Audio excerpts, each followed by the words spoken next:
Ketika Bapak mendengar Sumba Timur, tentang nama Sumba Timur itu apa yang terpikirkan oleh Bapak? Sumba Timur itu rumah. Ya, Sumba Timur itu rumah yang kaya dengan potensi. Kaya dengan potensi kebudayaan, kaya dengan potensi alamnya, dan masyarakatnya itu penuh dengan karakter yang baik.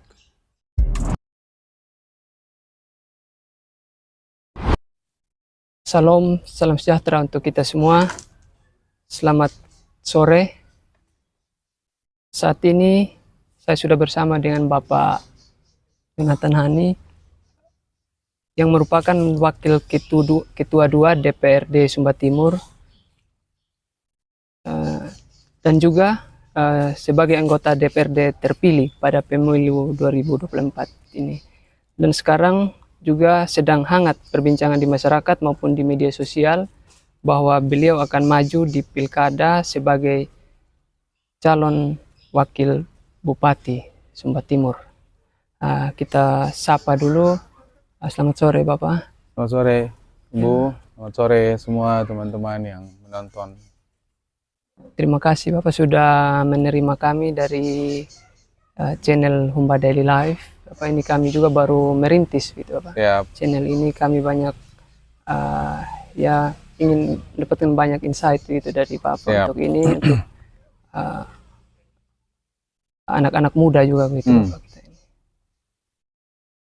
Di sini Bapak kita dari teman-teman Bapak sebenarnya ingin ya berbincang santai gitu Bapak. Tentang ini, seperti yang saya sudah sampaikan di awal tadi, saya ingin mengucapkan selamat Bapak atas terpilih kembali Bapak menjadi anggota DPRD Kabupaten Sumba Timur untuk masa kerja 2024-2029. Walaupun saat ini juga KPU belum itu Bapak ya. Sudah penetapan KPU tapi belum pelantikan. Nanti Oktober pelantikan. Tinggal pelantikan. Jadwalnya pelantikannya Oktober. Ya. Oke, ini ada beberapa pertanyaan yang sudah disiapkan oleh teman-teman gitu untuk acara podcast kita pada sore hari ini. Yang pertama,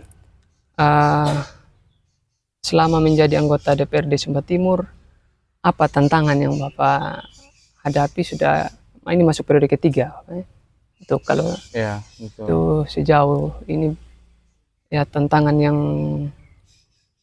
Bapak alami seperti itu seperti apa, mungkin Bapak bisa? Tantangan dalam bidang apa nih? Ya, apa? Sebagai anggota tantangan DPRD. Sebagai posisi anggota DPRD kah, dalam menjalani tugas kah, atau tantangan atau semuanya? Semuanya. Iya, ya sejak 2014 memutuskan masuk dalam dunia politik, tentunya saya sudah harus bisa mengukur dan bisa paham betul apa yang menjadi tanggung jawab dan tugas kami ketika kami dilantik menjadi anggota DPRD. Tidak terlalu banyak tantangan yang berat untuk menjadi seorang anggota DPRD karena tupoksinya sudah diatur lewat undang-undang. Tapi mungkin saya bisa ceritakan salah satu yang paling penting yang menjadi tantangan kita adalah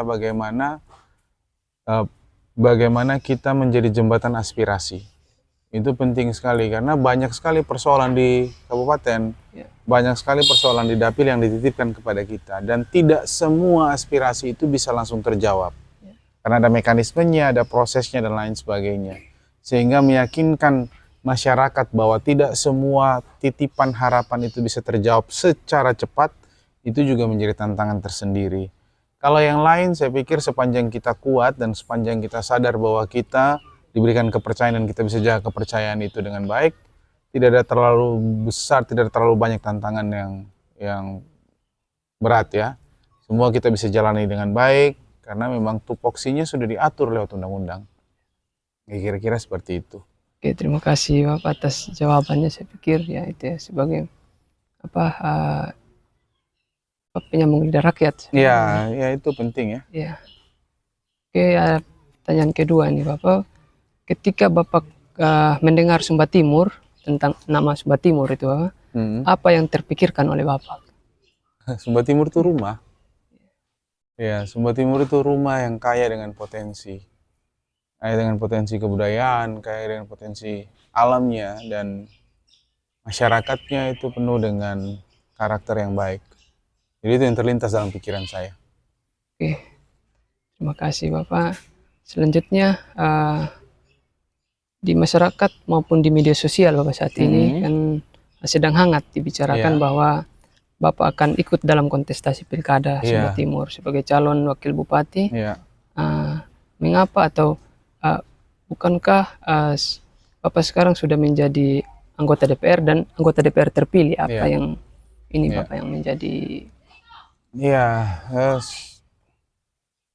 Kenapa memilih untuk menjadi anggota DPR atau kenapa harus masuk di? Lagi, semua kita tentunya punya mimpi. Saya punya mimpi secara pribadi maupun mimpi kolektif bagaimana melihat kabupaten ini menjadi kabupaten yang lebih baik. Dan saya percaya lewat jalur politik, dan saya masih optimis jalur politik adalah jalur yang paling tepat dan mungkin paling cepat untuk mewujudkan mimpi-mimpi itu. Kenapa harus berpindah dari legislatif ke eksekutif? Karena alasan klasik, sebenarnya alasan teknisnya adalah kalau di legislatif kita itu tidak bisa mengeksekusi program. Tetapi begitu berpindah ke eksekutif, kami punya tanggung jawab lebih besar, punya kewenangan lebih besar untuk mewujudkan mimpi-mimpi kita lewat eksekusi-eksekusi program. Jadi kalau hari ini saya berpindah, itu sebenarnya proses yang memang secara alamiah saya harus jalani sebagai seorang politisi. 2014 memutuskan masuk dalam politik praktis, memang kami sudah didesain secara tidak langsung, sudah didesain harus ada di posisi-posisi tersebut. Kami membangun karakter kami, membangun mimpi kami, membangun karir kami untuk suatu saat ketika dipercayakan oleh masyarakat dan dikehendaki oleh Tuhan harus ada di posisi itu. Jadi saya hanya menjalani apa yang menjadi panggilan saya. Ekspresi kecintaan saya terhadap Sumba adalah lewat jalur itu. Memutuskan untuk maju sebagai wakil bupati. Karena kesempatan itu ada dan saya diminta untuk itu. Jadi bagian dari ekspresi saya, ekspresi kecintaan, kepedulian terhadap kabupaten ini, terhadap masyarakat Sumba adalah dengan masuk menjadi calon wakil bupati. Terima kasih Bapak atas penjelasannya. Sama-sama. Selanjutnya Bapak, sini sudah saya sampaikan tadi Bapak akan maju gitu ya, menjadi calon wakil bupati. Jika nanti Bapak terpilih seperti itu, sebagai anak muda kami kan ini Bapak tahu bahwa di Sumba Timur ini akan dibawa kemana gitu Bapak. Jadi saya pikir itu kerinduan banyak teman-teman muda, bahwa karena Bapak juga sosok anak muda yang masuk, karena kita masih ada semangat-semangatnya ini. Wakil presiden terpilih sekarang. Mungkin itu Bapak. Sumba Timur mau dibawa kemana itu menjadi tanggung jawab kita semua, bukan cuma menjadi tanggung jawab bupati atau wakil bupati terpilih. Tetapi paling tidak begini, kalau Tuhan berkehendak kami terpilih, yang akan kami lakukan adalah tentunya membuat politik ini sejuk, membuat politik ini asik dan gembira. Politik itu tidak bisa dipakai sebagai alat untuk memperpecah belah. Tapi politik itu sebagai alat pemersatu. Jadi itu poinnya, pentingnya di situ. Lalu bagaimana posisi dengan kita anak-anak muda? Anak-anak muda punya kesempatan dan ruang yang sama untuk berkontribusi baik bagi kabupaten ini. Saya hari ini ketika dipercaya menjadi salah satu calon wakil bupati, itu artinya politik sudah memberikan ruang kepada kita. Saya sudah diberikan kesempatan untuk mengekspresikan apa yang menjadi harapan saya terhadap kabupaten ini. Dan kalau saya dipercaya, saya juga akan melakukan hal yang sama terhadap anak-anak muda yang lainnya.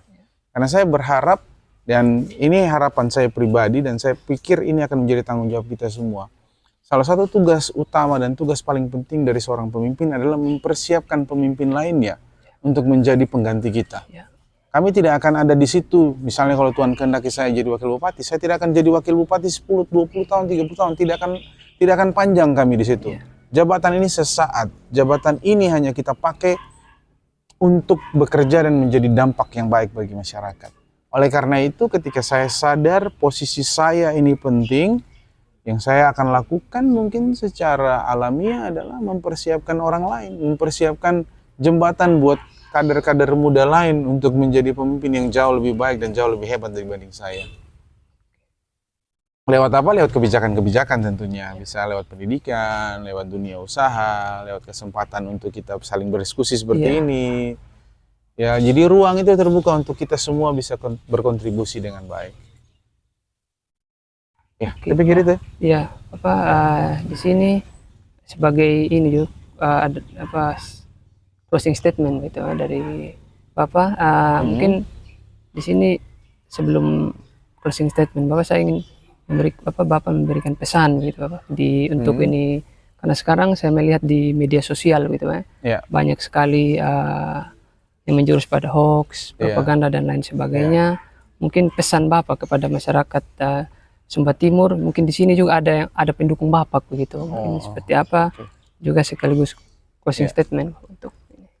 Ya, melihat fenomena di media sosial tentunya baik dan buruk ya.